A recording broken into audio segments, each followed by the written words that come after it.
This wasn't the kind of headline anyone expected to read. A beloved Hollywood figure, a quiet neighborhood, and a crime that left everyone stunned. The details didn't come rushing in, they surfaced slowly, almost cautiously. But what investigators uncovered next changed everything. The night before everything unraveled looked ordinary on the surface. A private Christmas gathering filled with familiar faces, inside jokes, and the kind of laughter Hollywood is known for.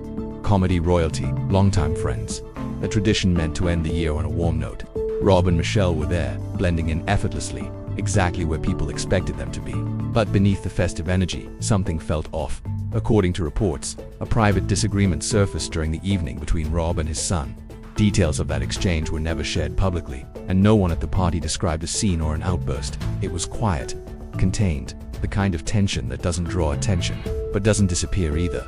Some attendees later recalled noticing Nick keeping to himself, while others mingled, laughed, and caught up.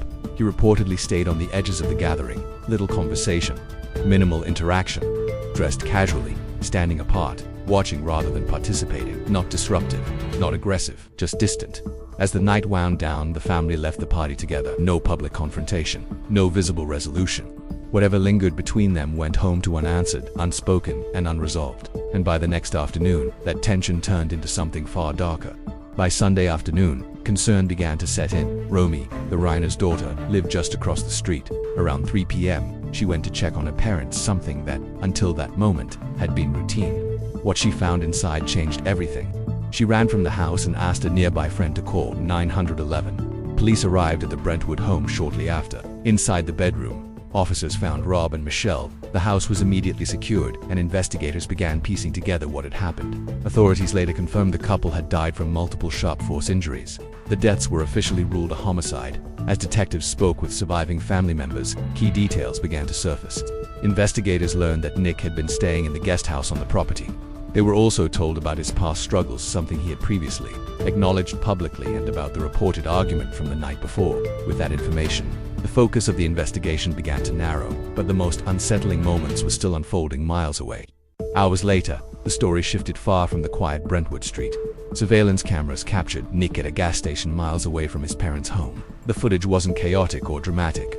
That's what made it unsettling. He wandered in, stepped back out, then returned again. Bought a drink, paid in cash, waited in line while swaying slightly, glancing over his shoulder. No rush, no panic, just movement that felt off. Minutes after he left, police activity flooded the area. Vehicles converged at a nearby intersection. Lights flashed. Officers stepped out. When they approached, Nick raised his hands. No chase, no resistance. He was taken into custody quietly as traffic passed by, unaware of what had just happened. Days later, he appeared in court. The room was tense, cameras watched closely, but Nick said almost nothing. When asked about delaying the proceedings, he responded with just 3 words. "Yes, Your Honor." That was it. No explanation, no emotion on record. If convicted, he faces the most severe penalties under the law. And yet, despite the charges, much remains unconfirmed. Investigators have released limited details.